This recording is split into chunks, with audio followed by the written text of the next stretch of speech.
Yo, what kind of autism do you have?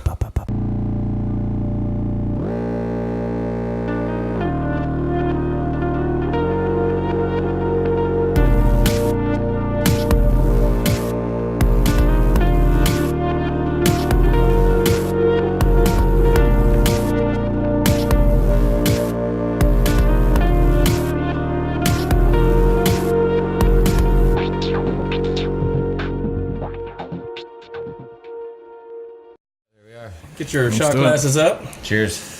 Happy St. Patrick's Day. Happy St. Patrick's Day.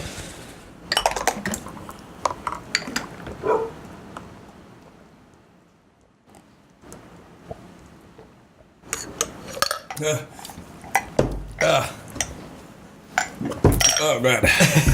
All right, here we are. Jesus criminy. Oh, me. Fuck. I don't even know what episode this is, but it's St. Patrick's Day. And we're here for another edition of Breaking Glass. This one's Junkie 2.0, seeing how we filmed this before, but it didn't quite work out. So we're refilming it. He came back down. He's a nice guy.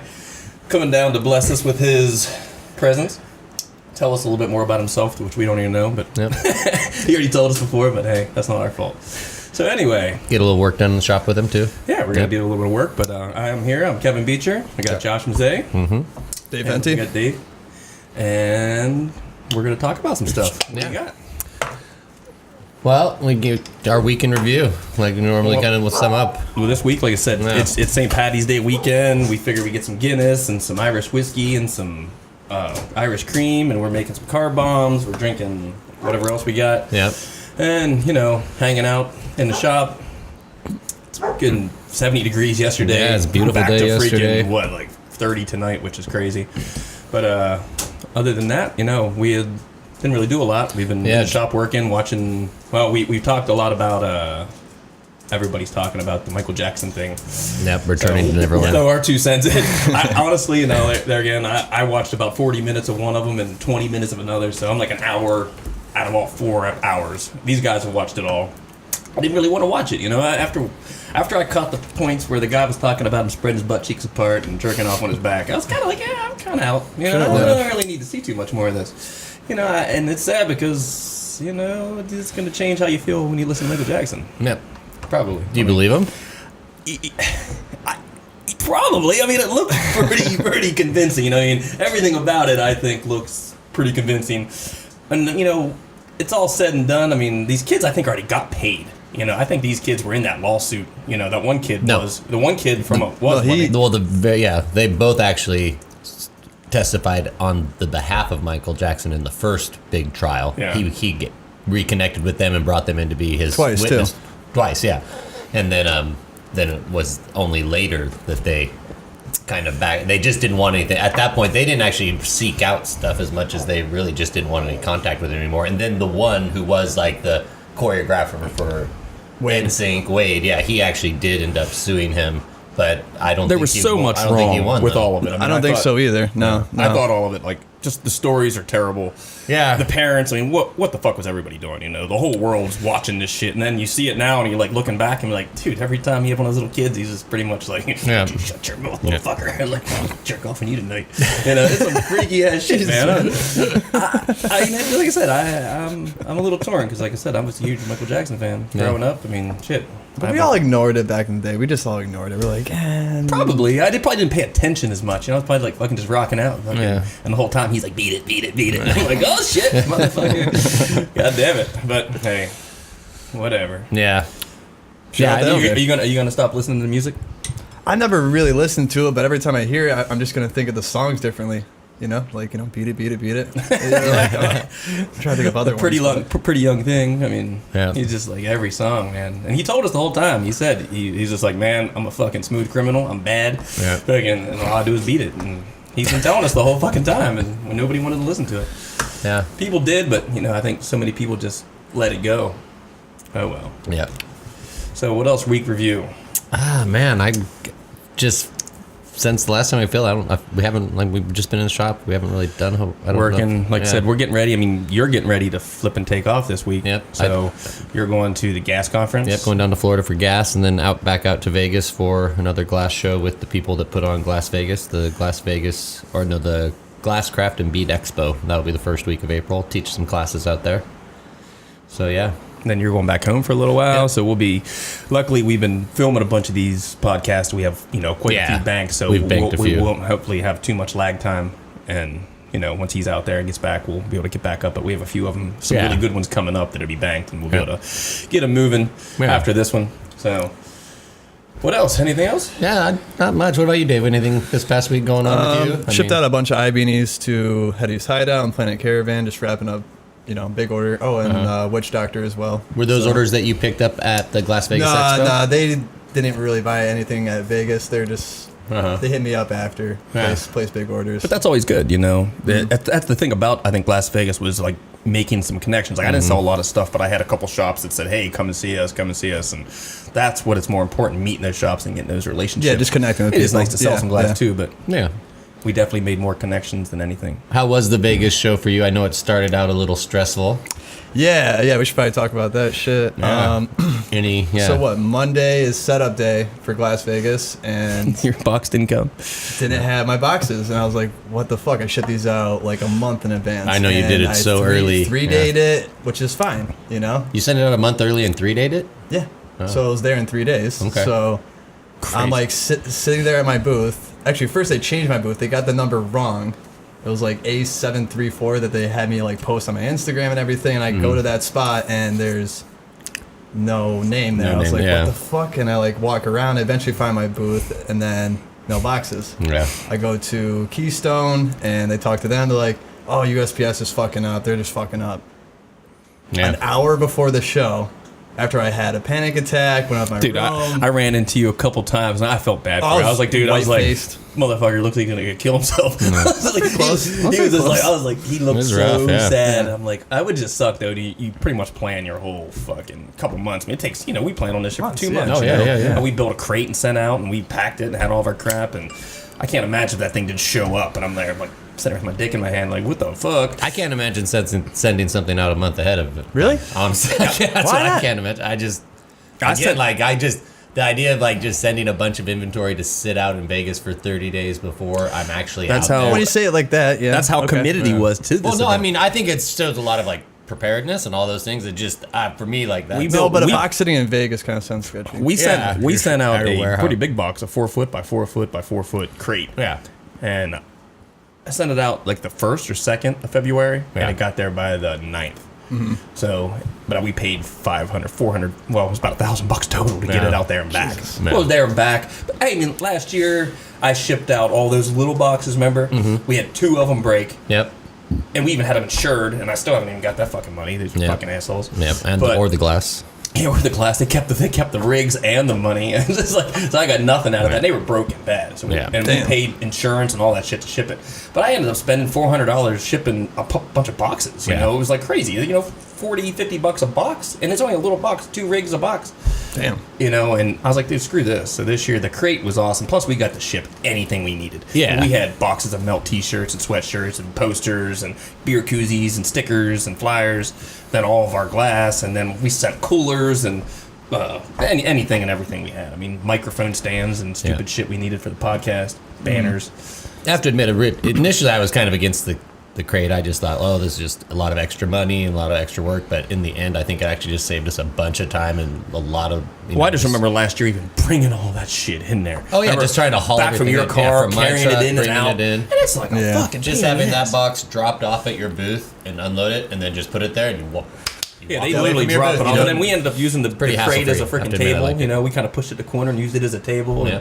Yeah, I liked it a lot. Actually, it worked out really well. We're not doing that again. Yeah, I'm sure that'll be the way to go for us. Yeah. Heck, I heard if you want, you could probably get a box in there next time. We should be charging shipping directly. Yeah, we could have some people throw some shit in our box. Sublease some space in our crate. Yeah. Okay. Totally. Anyway, so while we're at it, we're gonna keep moving here, but we're gonna give a big shout out for one of our sponsors, TypeIn. TypeIn, Jim. Kind of missed him on that last episode. I felt bad. I was like, oh shit, we're learning. But yeah, we're figuring out. And I know Jim's okay with it. His offer to be a sponsor for our show is really just a display of his support of what we're doing. And I think originally we were only talking about doing it for a couple shows. So we pretty much plan on just shouting them out in perpetuity, I think. So we love the TypeIn. Yeah, we love TypeIn. Get yourself a TypeIn. And there's the logo. and go to film. And then the other one we just picked up, and we talked a little bit about this on another podcast that you'll see with Dave from ABR. Yep. And they have a big show coming up in August called the FAM Show. FAM Show, Functional Art Movement. And it's going to basically take the place of Glass Roots in the middle of the country. So Wisconsin, it's going to be in the original place where Glass Roots was. Being held in the same place where Glass Roots had been held for we're going to go out there for a melt booth. But, I mean, they're pretty much going to be a sponsor now. And, that's another good thing for us. And we're really excited we get to go out and hang out with them and check out a new show, which is going to be something fun. And I've never actually been to the middle of the country personally. Yeah. I've driven through it.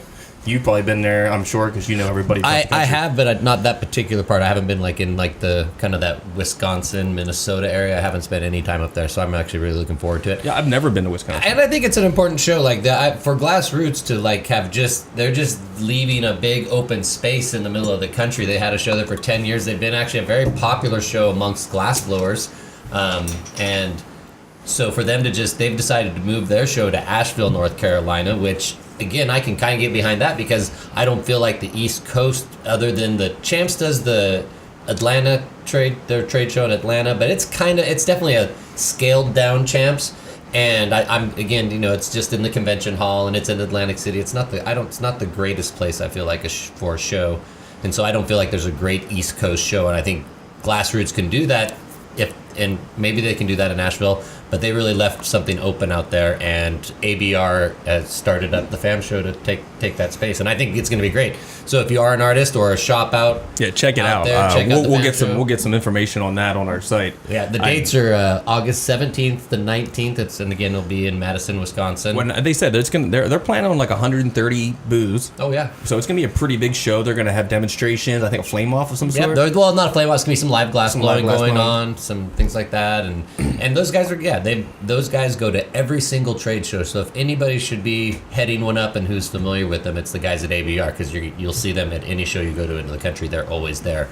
So they're the perfect people to kind of take this on, and it's right in their backyard, and it's a place that the middle America has a huge I think that's going to be a good thing for them because most of the time, I mean they hit these trade shows so hard with so much inventory, and they're traveling across the country with this stuff. Can imagine something they're going to do in their own backyard, what they could do. Yeah. Because, they put their hearts into it. Totally. I'm really excited. We'll go out there and support those guys. We'll do some podcast with them. Probably do another podcast with Ross out there, something like that, and a couple other people. We'll have a breaking glass booth and a melt booth, too. So it'll be our chance to kind of spread the news out there. And it's actually just a couple weeks from melt. That's the rough part for us. We're going to have to drive out there, August 19th? Yeah, or no. Well, 17th. So we'll probably leave the 15th or something. At least, yeah. Get out there, hang out, whatever. And by the time we leave to come back, it'll be the 20th. Yep. And then we're going to have to come back and hustle and get ready for melt. Yeah. So I actually was still trying to do maybe a wine festival in between there. Yeah, maybe. I don't know. We're going to see. Well, mark your calendars, though, and if you are anywhere that's near the FAM Show, definitely check it out. If you're a shop, sign up to be one of their buyers and go out and support them, because I think it's going to be an important trade show, with most trade shows, being out on the West Coast in terms of Vegas, and then, Yeah, I'm excited too. Like I said, I'm excited just to go out there. I know they say there's not a lot out there, but I've never been there, so. Yeah, I'm really looking forward to it. I never attended the Glass Roots show, but the building is one of the last buildings that Frank Lloyd Wright That's designed. What they say. They say the building's really amazing. Incredible, the building, and it's massive. Maybe it'll be cool to try to maybe get some of our glassware out in the middle of the country. Yeah, I don't really ever sell anything out to the middle of the country, so it'll be cool to try to get that to happen. You should go out. You should check it out. I'll go to Wisconsin. Wisconsin. It'll be a good time. So one of the other things that we've been, of course, since our podcast is kind of centered around glass, that we're trying to bring in some of the glass work that we do. But as a glass blower, there's always a tool that you're into. So I'm gonna try to occasionally be bringing out my favorite tool. I'm calling it tool of the moment, because there's always some tool that I'm using right now that I really like. And this week I picked up a new tool at Glass Vegas, and it is the Infiniv. Is the name of it. Infiniv. Show off. I know. So here we go. This is the Infiniv. Hopefully you can see that on there. As you can see, it's a set of cutoff wheels, actually. I've been using this for breaking down tubing, and of course when I'm doing in calmos and things like that, I'm getting these nice tight cuts. A lot of people will use a V. You use a V? I have a blast shield Marver. It's awesome, and it has a V built onto it, and I will use it here and there for certain things. Yeah. But like I said, this thing looks awesome, and you've been using it. I haven't actually tried it yet. Yeah. And I'm looking at it, and I actually talked to the guy at Blast Shield because this thing unhooks and hooks right in the back of the Marver. Which Totally, is nice. little Allen wrench right here. Pop this out, and it slides and mounts right on I'm your more of a torch. traditional, Italian glass blower style wax. So I use diamond shears and jacks and stuff like that. So I use diamond shears to do a lot of my V cuts. I mean, just how I make all my goblets and stuff that way. I can see this thing being awesome, and I could see if I actually got comfortable using it, probably be amazing. Oh yeah, I mean, it looks like you cut stuff so effortlessly. No, it is it's total effortlessly. Of course, your standard V gouge is just like either usually a V from graphite or brass, and for the most part, the key to using one of those is that when you go into one and it's hot, you don't want to just set it into there or it's going to settle. So you want to kind of let it lightly ride into this restriction, and that's what's going to neck tools down. But with the Infiniv, these are actually rotating wheels, and they're beveled graphite wheels. So these ones are really sweet. They're, of course, the trade-off with graphite is that it is going to be fragile and breakable if you're super rough on your tools. This is just something that you'd want to be considering. There actually is another option, and I actually bought them because I do travel so much. I was really afraid of putting this into my toolbox. Of course, I came up with a solution the other night. It fits perfectly into one of these little gun cases that I get from Harbor Freight, so I'll be able to travel with it with that. But another option are these stainless steel wheels that you can get with it. And like I said, I just bought them as an option so that when I was traveling, but I don't even know if I'll end up using them now since I've got the case. Do you use one of these? I don't. I think I might though. Like that shit looks great. What do you use to cut your stuff? I just pop holes. No, nothing. Yeah, just pop He holes. fire cuts it off round and pops a hole in it. Yeah. Really? I pop a lot of holes myself, but if I'm trying to get a nice thing, I mean, diamond shears work great. I mean, don't ever take that away from it. Diamond shears are great. Awesome Yeah. tool, and if you get used to using them, it's just an amazing tool. I use it all the time. I mean, and you see me. I mean, I'm constantly for anything and everything I do, I use it, and it's just a very universal tool. You can use it I to think grab diamond stuff, shears hold are stuff. But this thing is cool, and it's just been lovely. Like I said, you always have something. One of these days when you're Is it nice and weighted I'll too? probably pull whatever and try it out. I want to try it just to do maybe some cuts when you're doing. I bet in comos and stuff like that. Dude, it's so nice for encomos. I'm doing, I do a bunch of oneies and little bats like this that are multiple sections, and it's just I was actually tweaking out my shoulder because when you're using that he's saying it helped his back. It did help my back because as you're using it, as the glass firms up, you kind of lean into that. You're pressing down into the necking tool, and that little bit of exertion and pressure down, I think it was affecting my shoulder because it's always happening when I was doing these encomos. But now with this, since they roll, it's totally effortless. You just set it in there, and I've been loving it. So this is made by Firekiss. It's Seth at Firekiss, and you can also get them through Blast Shield. Yeah. He's basically he sells them for Seth. But I just wanted to give him a shout out because I like him so much. And then we'll be bringing in some tools, bringing a new tool next week that's was a favorite at some point. And we'll just talk about a cool tool. Just something to talk about. And a lot of times, as glass blowers, and this, it's $150 with the graphite, with the graphite wheels, and only $100 with the stainless. So I know cost can be a factor. And a lot of times, though, you don't want to spend the money on a tool that you don't know anything about. But I definitely would endorse this tool and think it's going to be something that has saved me time. I mean, that's one thing with maybe a this little whole like group a of demo people. video. This whole demo video. Yeah, for sure. Maybe this we'll whole do that. group of people that we hang out with and glass blowers and all that stuff. I mean, tools are just one of those things. It's like one of those addictions you have, just like any drug. Tools. Tools. This motherfucker is more addicted to glass and tools than anybody. So totally. I have Total somewhat. tool I junkie. want stuff, but I don't actually ever bite the bullet and buy it. He'll end up just, I need this pound of color, and I have like 50. He just said we had this talk the other day about him having. I mean, we have toolboxes in the shop. You've seen videos of our shop before, and just there's red toolboxes, and they're just full of color. I mean, they're just stacked full of color. And we have a wall color behind us, and it's just nonstop, just more. He's like, I'm not need to buy no more color. And then, sure enough, I need another $800 color. Yeah, totally. But it was a nice new color, that new transparent green from China, which I have to admit, super nice. Shout out to China. That's just one color. You'll buy mother. I will, Tools, color, anything you can get your hands on. I do love tools and color for some reason, but I'm a tool junkie. I use like the same, I use like the same 6-7 tools mostly for everything. Yeah. I mean, there's tools. I mean, you use a lot of cool stamps and stuff like that, which you have a lot of those. Totally. And I have a few, but like I said, my main tools is, like I said, as long as I have a pair of diamond shears, a pair of jacks, a paddle, and a tungsten pick, and I'm pretty good. Well, Maybe a pair of tweezers. I do not know how, but I've gotten now, I've got 4 different brass reamers and 2 graphite ones, and I need all of them. At first I thought, you really only need 1 reamer, but I've gotten to a point now that they all have different shapes and angles, and I use those guys. The ones we got from the guy in Salem. Yep. Those two brass ones. I forget his name. They're cool. Jim. And I put the different handles on mine. Yeah. But I like those two sizes. Those I use those a lot for just like the bad thing about the graphite ones, they always break. Yeah, graphite reamers little tip. But I do use those off. once I get it open with the graphite or the brass. Then I use over, the graphite because the graphite's a lot smoother and moves a lot quicker. Totally. Shit, I should do that. What's your tool? What's your favorite tool? Really, you don't do that? No, I have no brass reamers. Oh my god! Oh, the brass. Yeah, get it. What's that guy's? You should get that guy's name. And I would. He took a bunch of classes from me, and he was like was a retired high school shop teacher, and he got into making those tools, and then he just disappeared. I saw him like 3 or 4 times a year. Or he wasn't at the Marble Show this year? No, he wasn't. I didn't go because it was so close to melt. Jim, but his name is Jim. It's Blue Dragon Tools, and I do know how to get a hold of him through Carlisle, but I'm sure we could track him down. His brass reamers, he puts that cool point on the end, and like they're heavy duty tools. Yeah, the only thing that sucks is he puts that piece of really plastic on there, which I learned if you take the plastic off, you can put a piece of glass tube over top of that and crank it down. It makes a nice handle. Yeah, like 9mm tubing. But yeah, you should get a set of those if you don't have them. Yeah, brass. I would definitely think especially with all the hole popping, a little brass reamer would be nice. What's your favorite tool? What's your must? Yeah, the must probably my knife.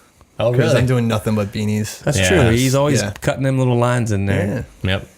Yep. What tool is that? The tool you can't live without, though. What tool can't you live without? Paddle. Yeah.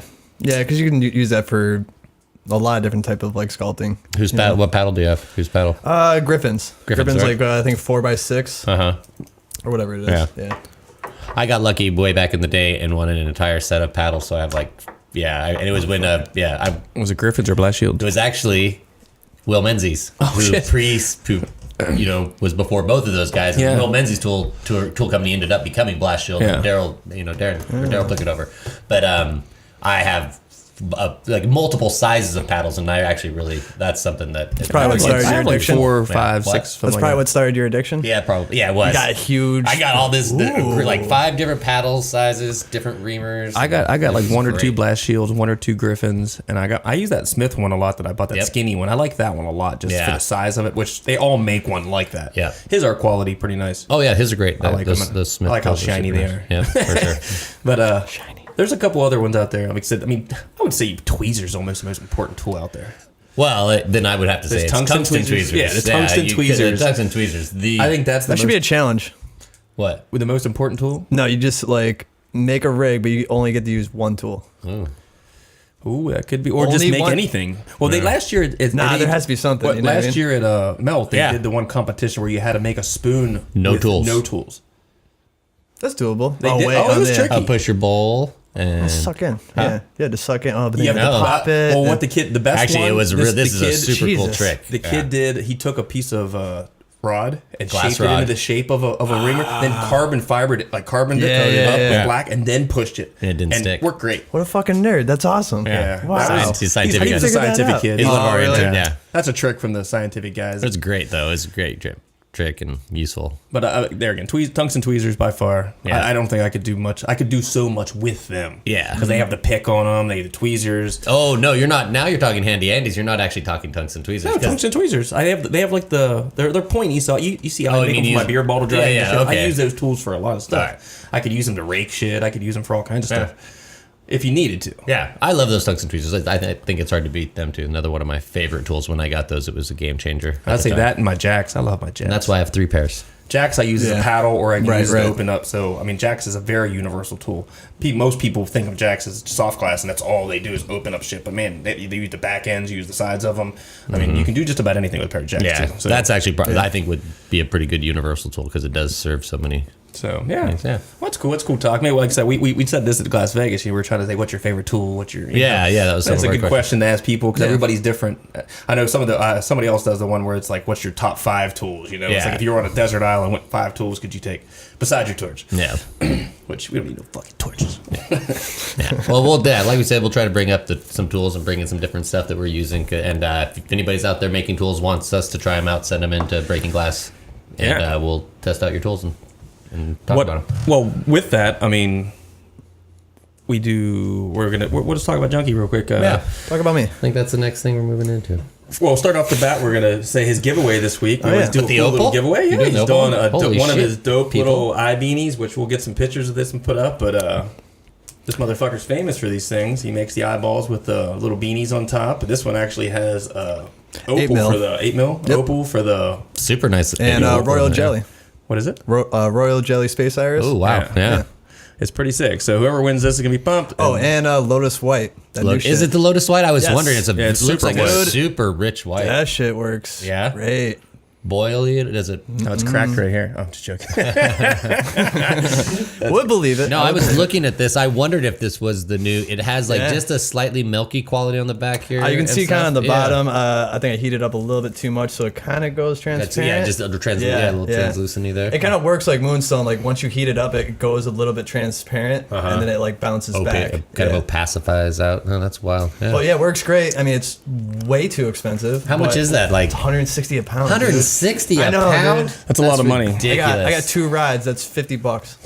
What? I got 2 rods. It's $50. Are you serious? I'm not joking. Yeah, dude. Crazy. Yeah, It's like gold ruby. Pump the brakes yeah. on that, everybody. Don't buy that color No, because buy it, try it. no, depending on what you're doing.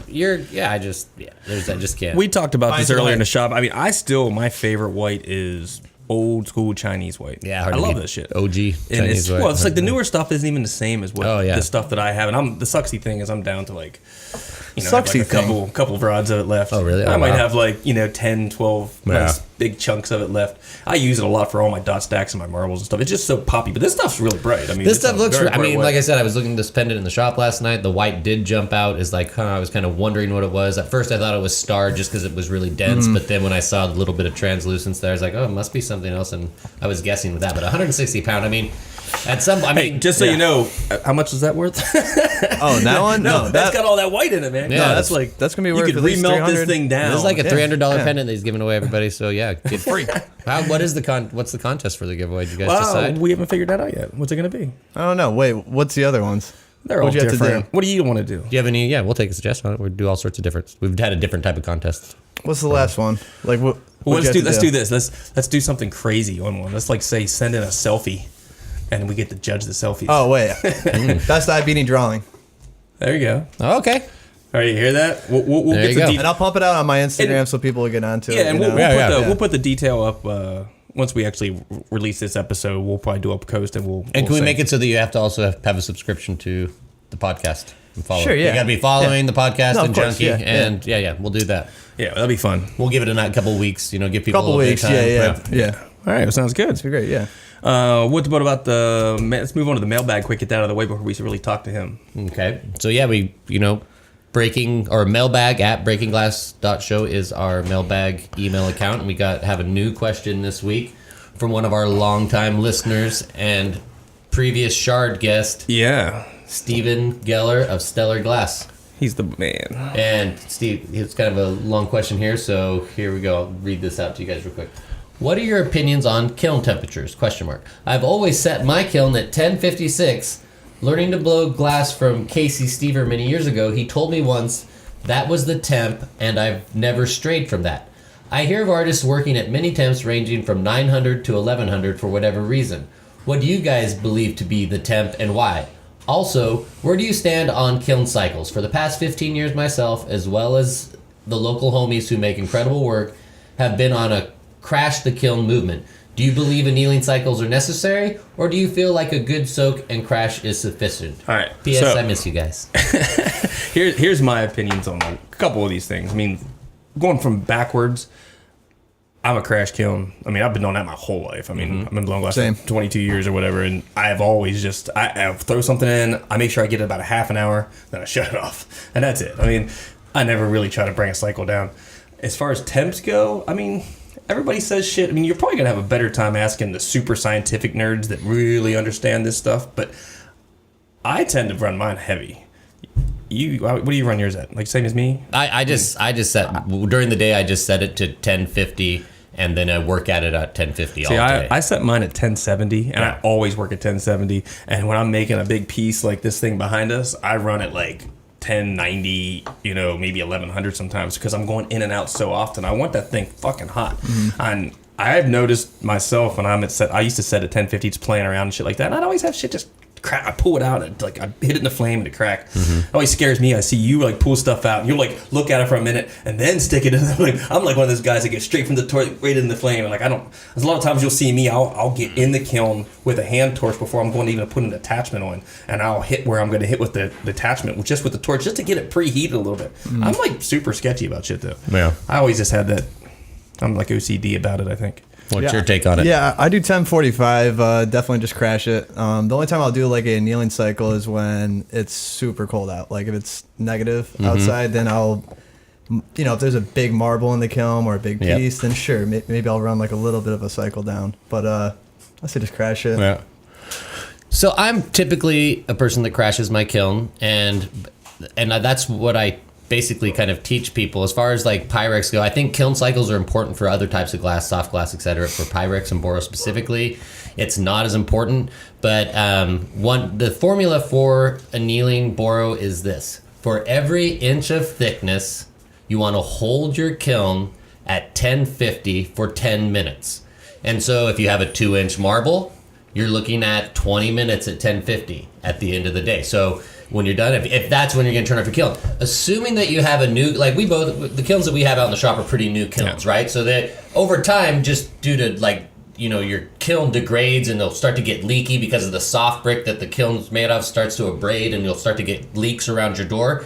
So if you have an older kiln that's slightly leaky, you do want a kiln cycle because your kiln doesn't have the integrity to hold all the heat in. Yeah. So that's another thing that really becomes important as far as kiln cycles. If you have an old kiln that's like has little hole, like where you can see the elements from glowing inside the kiln from the edge of the door, that's a kiln that you're gonna want to run a kiln cycle and maybe get some. I always get some of this fiber blanket, the ceramic fiber blanket. I used one of my first kilns we bought used, and it was pretty leaky. And so at the end of the day, I'd actually kind of plug the holes with some of the ceramic fiber, and that will slow the cool down. Because what you really don't want to have with your glass is the temp between 950 and 750 is the critical time for Pyrex and Boro, and it's during that time that your glass wants to crack.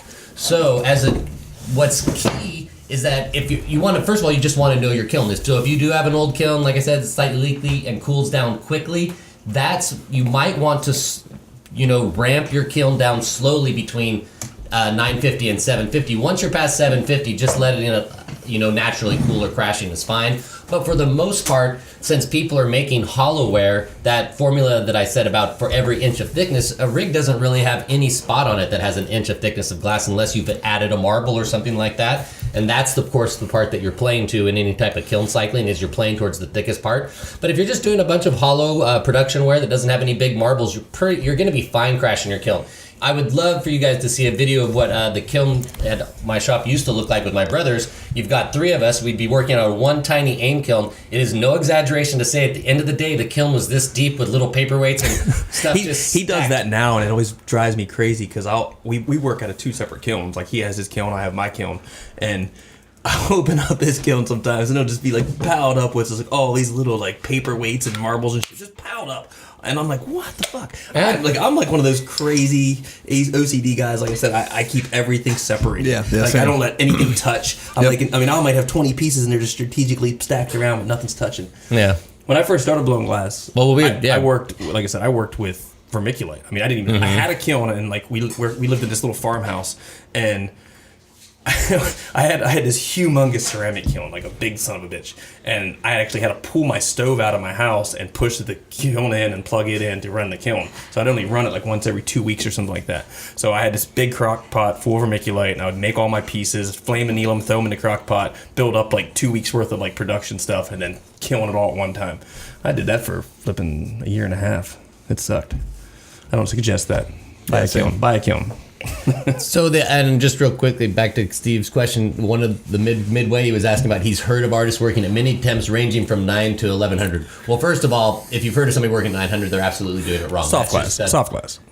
Yeah, well, we're just going to presume right now we're talking about Pyrex, or it's going to be. I kind of was talking about that earlier. Or scientific workers, they work at a pretty low temp sometimes. Yeah, I'd be surprised if they're that good. Yeah, well, I'd be surprised still because, again, that's a very stressful time for Pyrex, that 900 degree, 950 to 750. I used to work out at like 950 when I first started. That's how my instructor had it, and eventually we bumped up. But For a long time, it was at 950. Yeah, that's not good. That's not how. Hey, again, what were you making? Was it hollow? Was it this? It was hollow. Yeah, it was like so there's chilling, factors spoon, in this that. and that. Yeah. But hey, it made you good.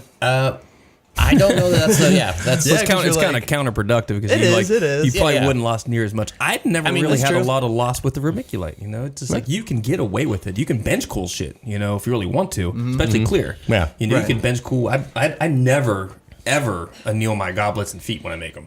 You never see me. I make them. I set them down. He makes a piece or I make a piece, and then I put them together. But they're always cold when I put them together, and then after the piece is done, then I put it in the kiln.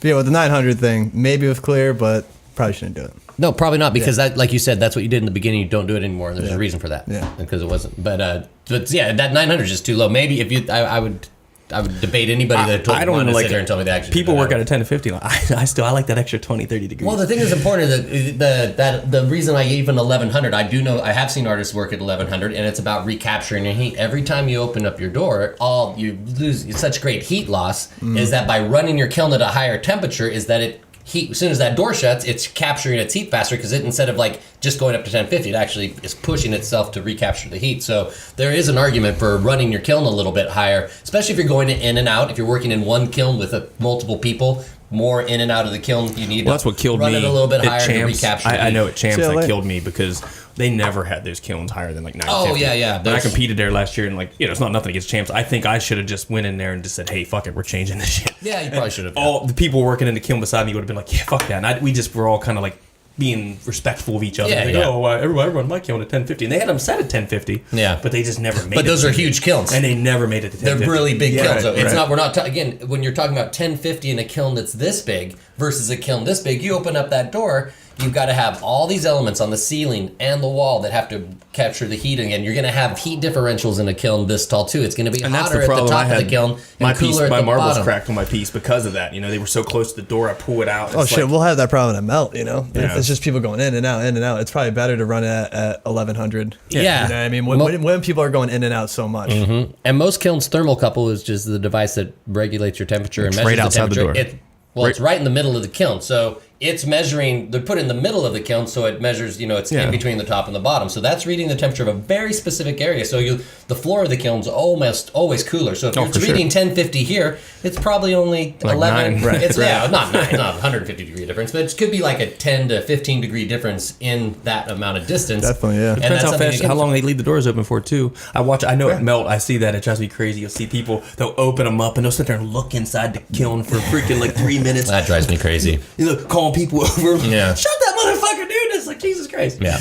But hey, whatever. Yeah, we need to have, Kiln police. we need kiln police at Yeah. Melt and things like that. And the trade-off, most flame-offs, that's just the nature of a flame-off. If you're ever in one of those things, you just can't be too hung up on kilns and stuff because At Champs, it was rough because, like I said, I chose to go real thick, heavy marble. So I was just like, I should have just been like, no, because it never hit 1050. Like that thing, I'd pull it out and like, you have to keep moving. And it's like my pieces were never even at 1,000 degrees. It's like shit. You can't throw a marble on like that big around and it's like it's 1,000 degrees. But 2 of my marbles cracked on my piece. And that was all it cracked was the marbles. But And I'm just gonna throw this out real quick because I do know this information. Is that if you are trying to regulate your kiln on the cool down from 950 to 750, again is that crucial time. You only really want it to cool down at the most, a 3 to 4 degrees a minute in the cool down between that time. The cool down between 950 and 750 should just be the very slowest time of your cooling down, and it should be fine. Pyrex whole property is it has thermal shock resistance, and that's why we work with I'll it. crash. I We mean, love it. if it's not super marbly or anything, I mean, I'll crash a piece at 500. I mean, once it's 500, I'll open the fucking door and pull it out. As long as it's not marbles. Yeah. Marbles, thick pendants and shit like that, I'll let them cool down. But if it's just something, especially goblets and stuff like that, I'll pull them bitches out at like 600. Totally, they're Really? just. Oh yeah. If once it gets past 500, You should do degrees- 300. Nah, That's kind of my 500. rule, 300. I'm with you. I don't mess around with 500, but yeah. But if I was, it'd be with clear, thin walled Sure, goblets yeah, and stuff like that, and it wouldn't be an issue. So, Like I said, I've bench cooled these things. So well, thank you, Steve. That's a great question. And keep those questions coming. Mailbag at breakingglass.show, and we will. what's our website again? Just breakingglass.show. .show. Yep. All right. And the mailbag is mailbag at breakingglass.show. All right. So let's get on to our interview now with Mr. Dave. Can you say your last name again? Hente or Henty? Hentai, no, henty. Henty. Mr. Miyake. Yeah. What's the origin of that name? Is it a German or is English. English? Huh? Yeah. Apparently there was some books, George something Henty, and my dad had them, my grandpa had them. They're like, yeah, this is your great whatever. Oh wow. I don't believe it. You don't believe your dad? No. You think they're both? No. Oh, interesting. I think there's books that said Henty on it, and it's not too common of a name, so they just were like, yeah, that's someone we know and I'm related to. I just don't believe it. I mean, he told me about this earlier, and I'm just gonna call him out on it because it's fucking hilarious. Oh shit. So tell us about your beard. What? Fuck, man. This is awesome. Oh, I gotta hear. I don't know. So this is it. Yeah. This is it. That's all it does. He doesn't shave that. Oh, you don't shave it all You see there, the huh? scraggly? Yeah, I It see just those. happens that way. And then it connects fuller over here. This dude has the best beard. And then it doesn't connect too well over here. Yeah. Like I could make it go Yep, super. Interesting. I'm like, that's like some Joe Dirt shit, you know? It's like, it's just super ingrained. Yeah. It's like it doesn't grow. It grows perfectly like that. Wow. Huh. Trip. Not fair.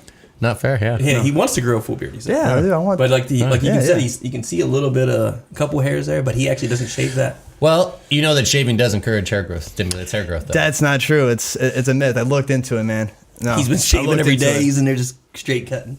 You look really? John, I come looked on. into it. Like, no, it's not true. It's just a myth. You should go to one of those badass No, black barbers. That I shaved for years. I'm almost 27 now. Yeah. I did it for a long time. No. Interesting. We were talking about that guy last night with the haircut. You should like glue it on and just shave it off and then cut it so it's like perfect. Could do that. When did you start Or it shaving? could take like Shaving? hormones. Yeah. Oh my god, forever ago. Yeah. I can't remember. I was young. I was like 14 or 15 I've always when I grown started like a pretty shaving. straight beard. I mean, it's all gray No. now, but It says no. I saw the word no. It doesn't, huh? oh, Does shaving is he doesn't showing work? us some No. stuff? He's showing us some shit. Thicker, no. Huh. Interesting. Yeah. Does the shaving unwanted body hair make it grow back? Instead of red band, you could be red beard. It says no. Red beard. So Says yeah, no. Yeah.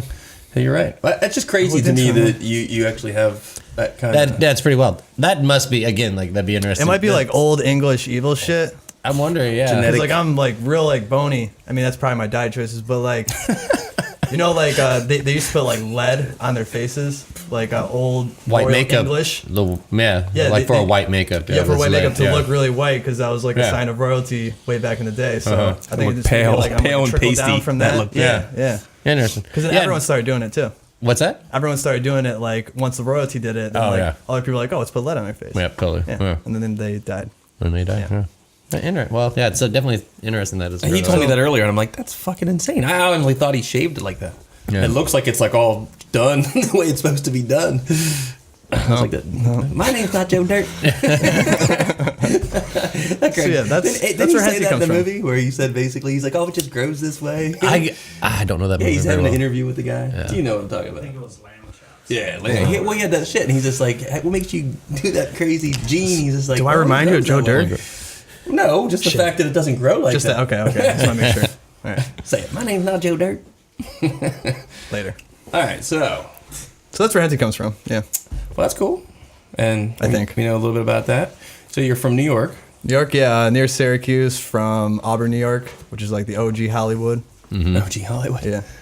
Now I live out in Sempronius, New York, which is like buttfuck nowhere. Yeah. No Wi-Fi out there apparently. No Wi-Fi, but my phone works great. Yeah. Works great. Nice. What else you got? How long have you been blowing glass, Dave? We still. I mean, we're not gonna delve Let's too see, much. we're in that, going but, yeah. into 8 years in November. I started out just met someone through skateboarding, and then just went up to his shop, saw it, and I was like, this is interesting. Yeah. Like never had like any idea about glass blowing beforehand. Like never heard about it. Did you have artistic tendencies? I played a little bit of like guitar, but I don't know, I didn't really like it. And then kind of drew, but I fucking sucked at it. So no, never had like a good outlet besides like skateboarding. That was like my only artistic outlet. Interesting. And then once I saw it, I went back home and I talked to my parents. I was like, I'm gonna try this shit out. And did they get behind it? Were they pretty supportive of it? At first, no, No. because I was 18 or No. 19. Yeah, so I was going to college. Never went to high school. It was not looking good. Yeah. But stuck with it. Did a spot at his place for about 2-3 years. bailed out of there, and then I went to Buttermilk Studios over in Ithaca, New York. Oh, yeah, totally. Been there? I've been to Ithaca, yeah. Yeah. It's actually pretty, it seems like a cool down. It had a great glass scene the one time that I went through there years ago. I was like really surprised. I mean, it was just, I think there were 4 super high-end head shops all within like the two blocks down in of the walking downtown. the Commons. Yeah. The Commons, yeah. They kind of shut that down. They kind of cleaned up that whole street, and now there's Hetty's and Escape. Hetty's, yep. Hetty's was it. the one that, yeah. But went to Buttermilk for a little while, and then went out to Auburn and had a little solo studio inside my buddy's garage. Nice. And moved out of there about 3 years ago, out to Sempronius, and had my own 3 years place. ago? Yeah, 3 years ago. Yeah. Almost 3 years in July.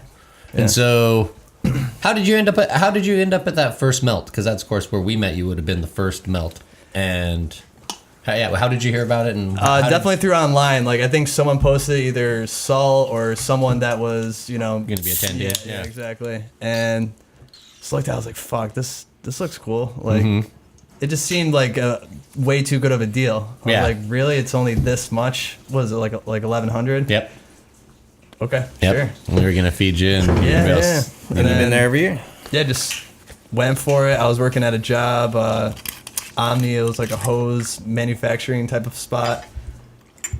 And told my boss, I was like, I'll work this job, but I need to go to this camp. Yeah. This is super important to me.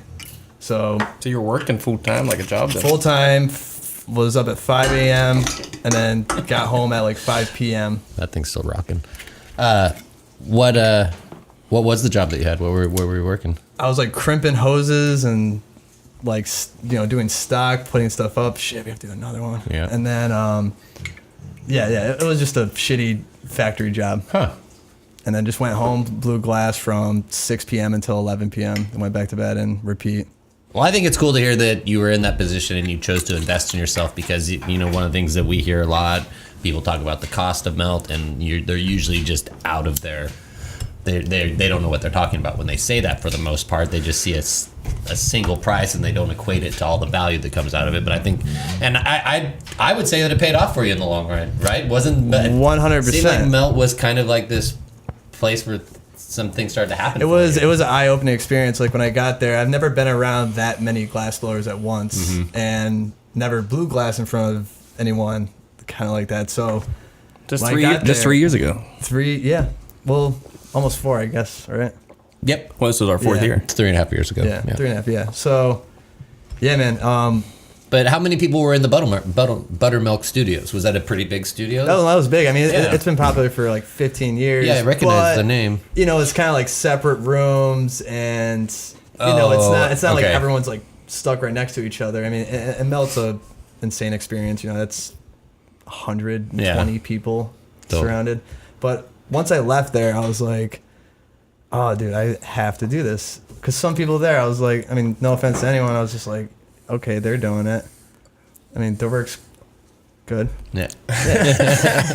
Who was that? Who was it? I'm just, no names, just people. You know who you are. I don't know. But went out there and, just blew my mind. And then 2 months later, quit that job. I was like, I'm going to fucking do this shit. Do it full time, yeah. Shit, then the next year at Glass Vegas, you pretty much rocked it out and won the shot glass competition. Yes. The second year. Yeah. Yeah, that blew my mind. That didn't make any sense. There we go. That's I was better. like, how?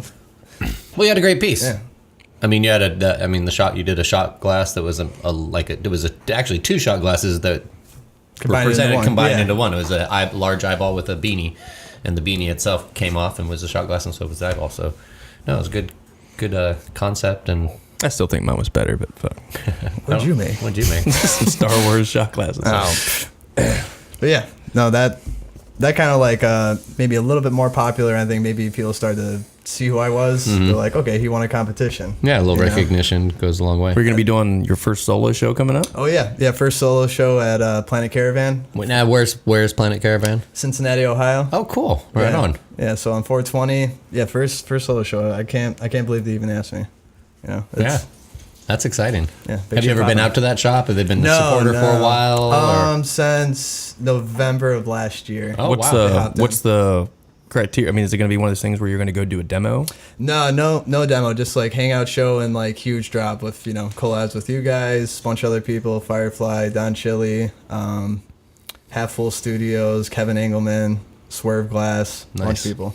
They've been busting out a ton of them. Like I said, you pretty much making beanie pendants with everybody. Just put beanies on everything. Yeah.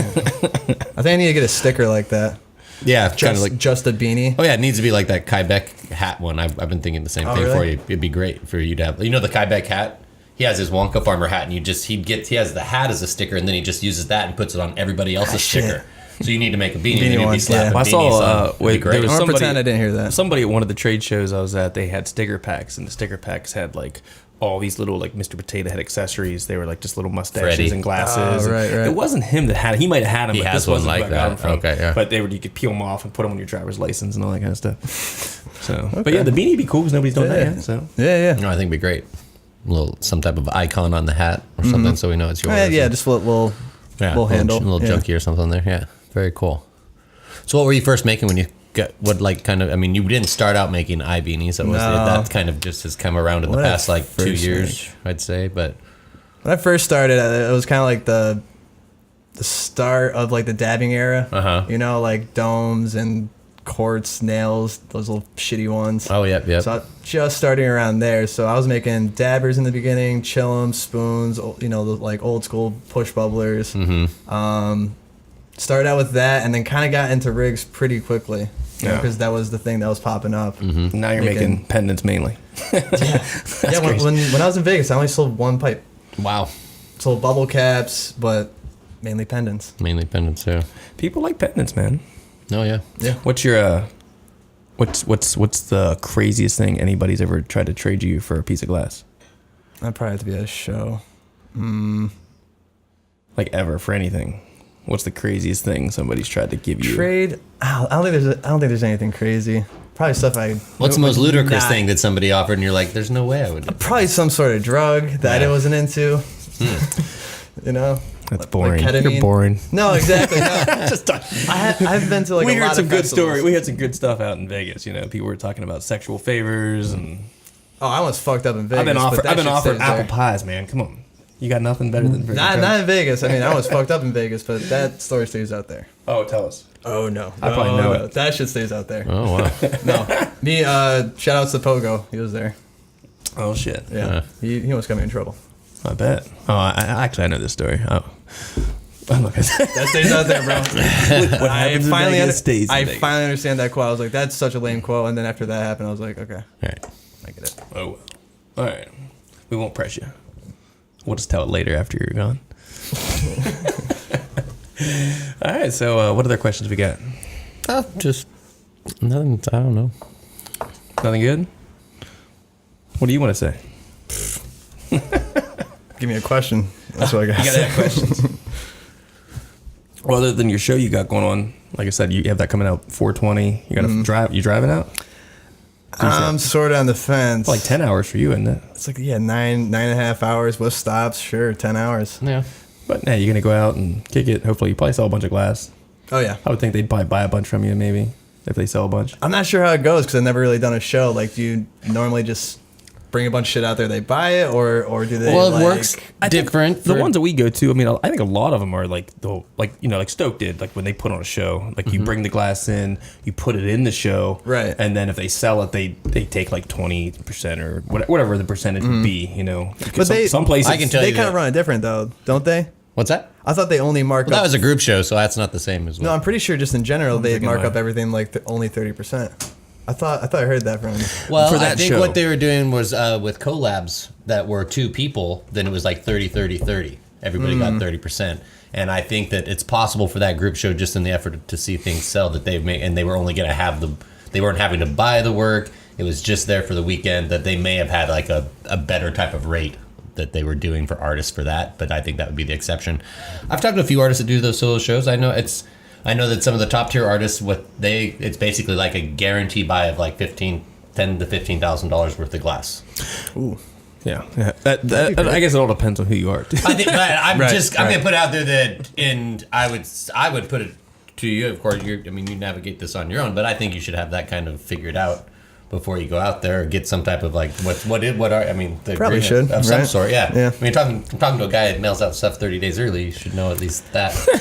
I know. This is kind of like a last minute. Call him up and Yeah. talk to him. Yeah. Be like, hey, what was your plans up for this show? Oh, Like, yeah. you know, you got to buy a little bit from me and make it worth my time, just in case nobody buys anything. Yeah, I think that I would imagine they're going to do some type of like certain amount of buyout purchase, and then the work will be up and available for probably like a 30-day run, maybe from 420, a month from that to time is reasonable, and then they can't be expected to keep all that.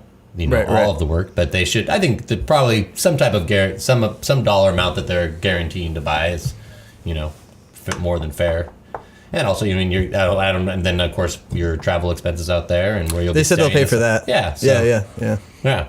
But I think it'll sell out. I don't know. Oh yeah. I'm feeling confident with it. I have no for doubt. some I think reason. You sell the shit out of these beanies, man. They flipping. Dude, I mean, every fly time off like the Hetty's shelf. Hideout does a live drop, like on their Instagram or Planet Caravan, like almost 90% to 100% sells inside that hour or 2 hours that they do Good. the live Junky, drop. I want you to Like, sell this rig we made. insane. Sell that son of a I know. bitch. That'll be sweet. That thing's sweet. Like I said, that's a one of a kinder. Nobody's gonna have anything like it. So one of the things that I'm kind of curious to hear you talk about a little bit is that you are one of the rare glass blowers out there that has a manager kind of working for you, which I always kind of throw it out there tongue in cheek, but I also mean in all sincerity, it's like you have somebody who's kind of doing that stuff for you. Tell us a little bit about that.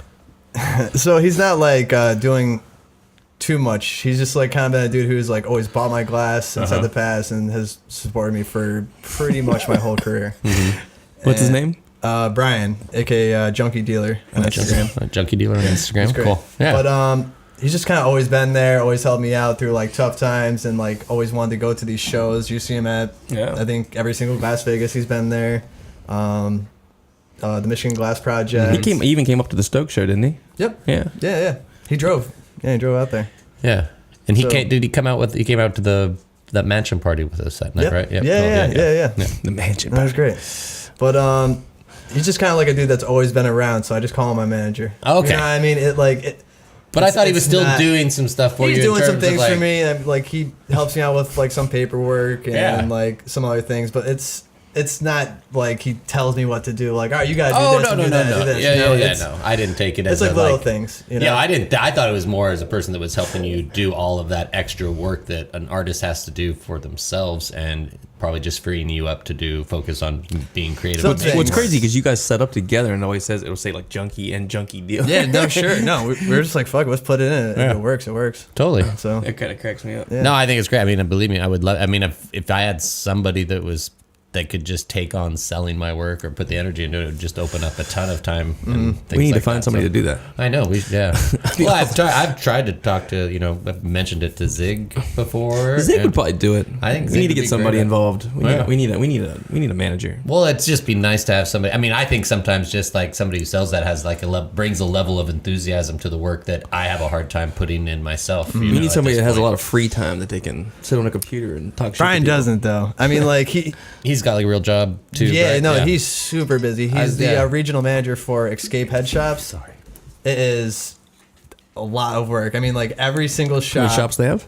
They have like 14, Wow. and like it's spans from pretty much northeast to Michigan. Okay. It's like all that like northeastern like range, and every shop that sucks and that is failing, they'll be calling him, being like, "We have this problem, we have that problem," and he's like just constantly on and off his phone. He'll drive to these shops and fix them, fire, hire, figure it out. Like, I can't imagine trying to like interview people like that, like figuring out who's gonna stay inside this job. Yeah. Like, it's tough. Sounds tough. Regional manager. Yeah. So that's why I call him a manager. You know, it's just he's already a manager. He's not really my manager, but he is. So now we got it straight. We didn't know You that. should have him on the podcast. He's a dope dude. Yeah. He seemed like I said. I've seen him around, and like I said, he's always with you. So Yeah. I pay him to be out there, you know? No, I think it's great. Like I said, I mean, there's just so much. I mean, I think it's always one of those things like people think like, oh, it'd be so great to be doing what you do, but it's like really when we do what we do, we do everything. It's everything. Yeah. Yeah, we have to do pain in the ass sometimes. Yeah, it is. I mean, when you're a self-employed artist, you're also a self-employed making it's 50% accountant. of it. I mean, 50% of it's traveling, selling it, trying to sell it. Shop. Packaging Sometimes you go it, to shops, storing nobody even. Oh, we don't want to buy anything today. Yeah. It's like we just did that last week. He showed into a shop and it's like, oh yeah, we're gonna say something. We don't want anything. Who was? I don't want to say. I don't want to say the name of that. I can't remember who that was. I remember we were in Philly. Yeah. Oh yeah. Totally. But it was just one of those things where you might drive 2.5 hours to some place and think, oh, they're gonna buy shit today. Yeah. And you get there and like, oh, the guy's not here. I'm like, motherfucker. Yeah. That's But why I that like the said, internet. I mean, if you're a responsible person or have a manager, hopefully they call ahead and find out if they have buying power that day and stuff. That's like what he that usually too. does. Yeah. He's like, dude, make sure you call before, do this and that. Or he's like, I'll call. I mean, nowadays, I don't even need to travel, though. You have the internet. Mm-hmm. Yeah. You have Instagram, you know? Just make all the So deals do you on do there. all of your own Instagram posts and stuff like that? Yeah. I thought maybe that was something he was doing No, too. he's not that type of tech savvy. Yeah. Like, I have to tell him to post more Okay, on his yeah, page and on shit. his page, yeah. Yeah. But, no, you don't touch that. Yeah. Interesting. All right. Well, let's get this other car bomb underway. Oh, Jesus Christ. Well, you poured them. You can't just have them there. And All right, not we do can. So, I mean, that's the reason we have them. So, I know, I've been drinking my Guinness the whole time. oh yeah. All I right. keep forgetting. These are really good. Once you get to the bottom, you get that little sweet. All right. I know, but I don't know that I need it. Where is it? Cheers, boys. Oh, Right in front. Oh, yeah, we got to cheers it. Merry Christmas. Yep. Happy New Year.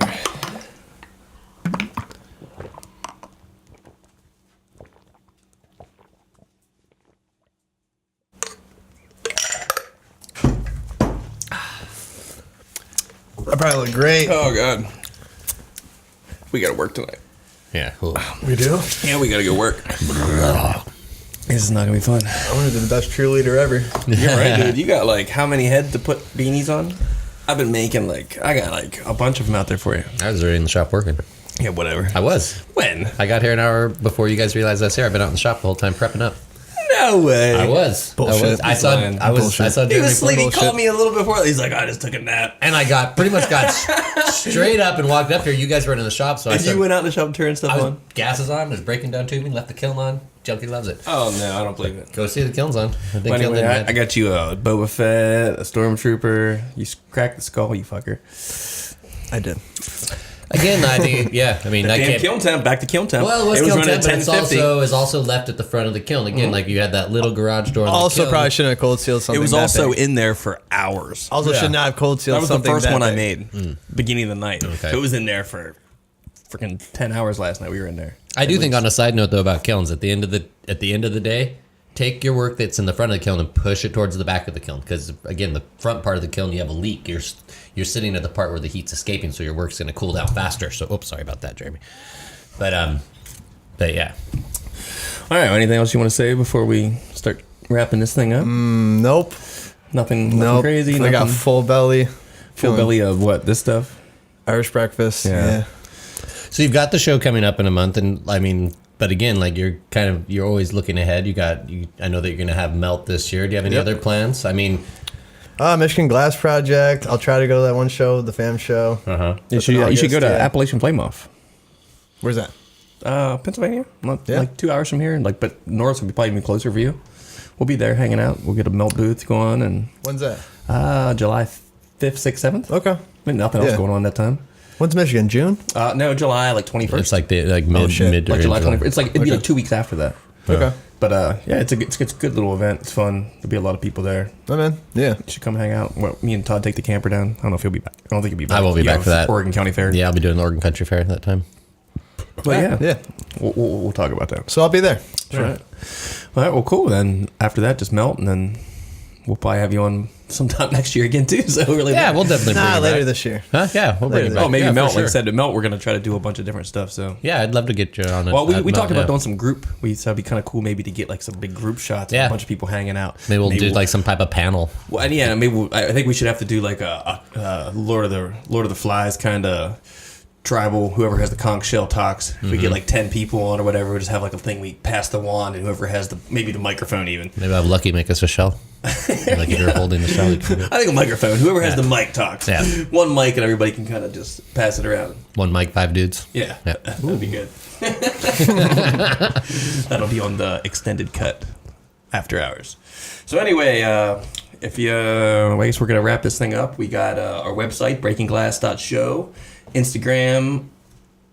He actually types in underscore, so this is how stupid our producer thinks I am, because it says breaking underscore glass underscore podcast, and he actually wrote underscore. Well, that's because you thought it was lowercase. I know, but over the last, I said lowercase slash, which sounds good, right? You know, that sounds good. I love the yeah. And whatever, fuck that. Anyway, we don't need that underscore there. I know. You told me that like 3 podcasts ago. And then, yeah. And then Facebook, Breaking Glass Show. Other than that, what do you got to say? Anything? And also a side note, too, that it's more fun to probably watch our show, but you can also get it as just an audible podcast also. So on your whatever your favorite podcast app is, you can download the Breaking Glass podcast on there. But, of course, you just want to have our beautiful faces. All right, well, once again, hey, thanks, Dave, showing up and hanging out with us a little bit, and hopefully we'll see you on the next one sometime soon. Yeah. All right, cheers. Cheers. Peace.